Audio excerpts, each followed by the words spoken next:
In a world besieged by gates, portals to dungeons teeming with monstrous threats, Sung Jin-Woo was the laughingstock of hunters, branded the weakest hunter of all mankind.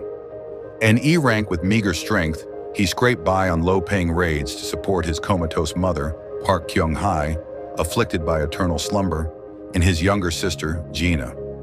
His father, Sung-Il-hwan, had vanished in a dungeon a decade ago, presumed dead, leaving Jin-Woo to carry the family's burdens.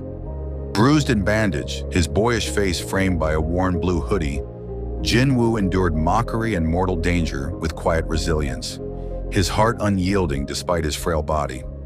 One ill-fated day, Jin-Woo joined a D-rank dungeon raid with a ragtag group, including the compassionate healer Lee Ju-hee and the seasoned Song Chi-yul. The raid veered into nightmare when they discovered a hidden double dungeon, a cavernous temple of looming statues radiating dread. Greed and curiosity overrode Jin-Woo's warnings to retreat. As the group deciphered the dungeon's cryptic commandments, the statues stirred, their stone eyes glowing with malice. The first statue swung its massive sword, cleaving a hunter in half. Chaos erupted. Jin-Woo, trembling but sharp, shouted the second commandment, "Prove your faith," urging the group to kneel before a statue playing a flute. The music ceased, but the reprieve was fleeting. A colossal statue, the god statue, unleashed a beam of energy from its eyes, incinerating hunters who failed to dodge. Jin-Woo's quick thinking saved some, but the party dwindled to 6. With no escape, he volunteered to stay behind, luring the statue's wrath.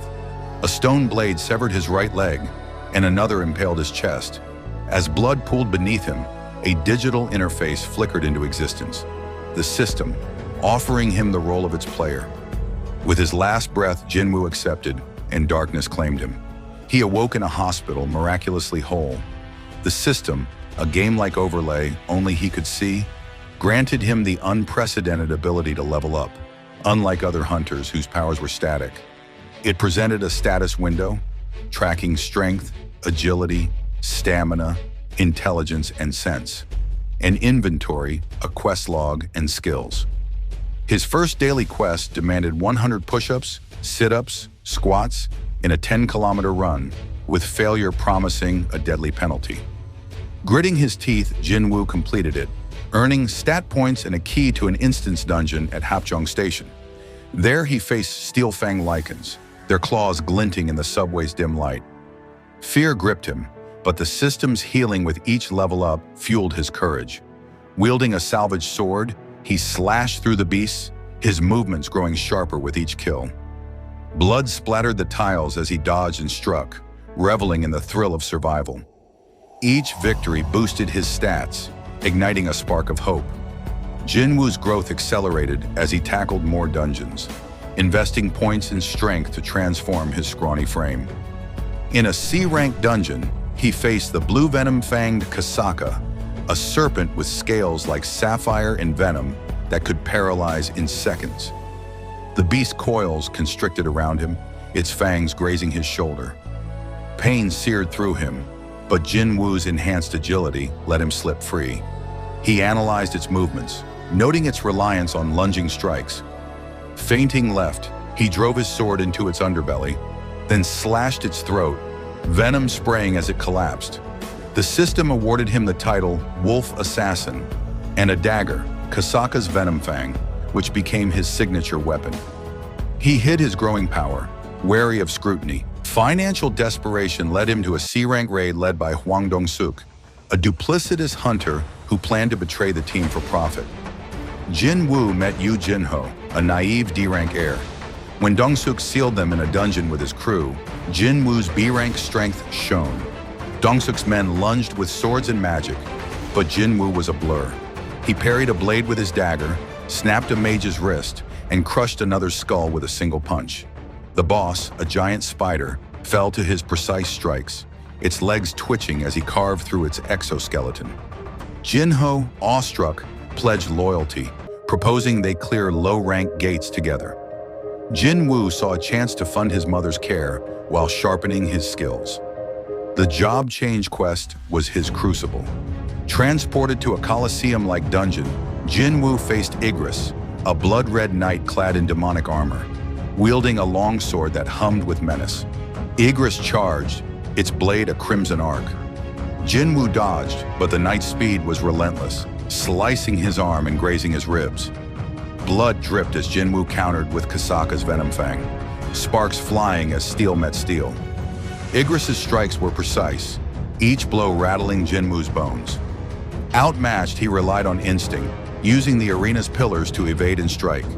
His mana dwindled, and a misstep let Igris impale his shoulder. Roaring in defiance, Jin-Woo poured his remaining strength into a desperate lunge, driving his dagger through Igris's throat. The knight fell, and the system named Jin-Woo a necromancer, granting shadow extraction. "Arise," he whispered, and Igris rose as a shadow, its red armor now black, loyal to its new master.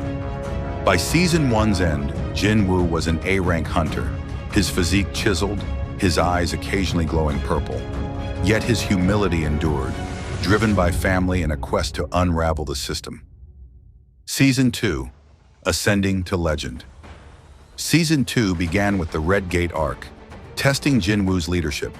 To deter his sister's friend, Han Song-yi, from becoming a hunter, he joined her C-rank raid. The gate turned red, trapping them in a frozen wilderness with ice elves led by Baruka. The elves' arrows whistled through the snow, their blades gleaming with frost. Jin-Woo summoned Igris and Iron, formerly Kim Chul, an A-rank hunter turned shadow. Igris's sword cleaved through elves while Iron's hammer crushed their ranks. Baruka, a lithe elf with a curved blade, challenged Jin-Woo. The elf's speed matched his, its ice-infused slashes freezing the air. Jin-Woo danced around the attacks, his daggers a whirlwind. He baited Baruka into overextending, then struck its heart, shadow soldiers finishing the rest. Emerging, Jin-Woo sensed S-rank hunter Baek Yunho's aura, realizing he'd reached S-rank potential. The Demon Castle arc was a relentless gauntlet. Seeking the holy water of life to cure his mother, Jin-Woo entered an S-rank dungeon, a towering castle of demons. Each floor escalated in danger, culminating in Baran, a demon king wreathed in blue flames, wielding a staff that summoned lightning. Baran's minions swarmed, but Jin-Woo's shadow army, now dozens strong, countered with eerie precision. Baran's lightning scorched the ground, singeing Jin-Woo's cloak. He dodged bolts, using shadows to teleport behind the demon. Their clash was seismic. Jin-Woo's daggers met Baran's staff, sparks illuminating the castle. Baran's flames grazed Jin-Woo's arm, but he retaliated, severing the demon's arm and plunging his dagger into its chest. The victory yielded the Holy Water's recipe, a lifeline for his mother, but the Hunter Association grew suspicious of his power. The retesting arc forced Jin-Woo into the spotlight. The association demanded a rank evaluation, and his overwhelming mana output crowned him South Korea's 10th S-rank hunter. Guilds clamored for him, but Jin-Woo remained aloof. His father Sung-Il-hwan reappeared, a vessel of the rulers, warning of cosmic threats. Their reunion was tense, cut short by Hwang Dong-su's attack, seeking revenge for his brother Dong-suk. Il-hwan intervened, battling Dong-su in a flurry of fists and magic, protecting Jin-Woo. The encounter left Jin-Woo grappling with the system's purpose and his father's cryptic role. The Jeju Island arc was Jin-Woo's defining moment. He initially stayed back to care for his mother, awakened by the holy water. The moment was heart-wrenching.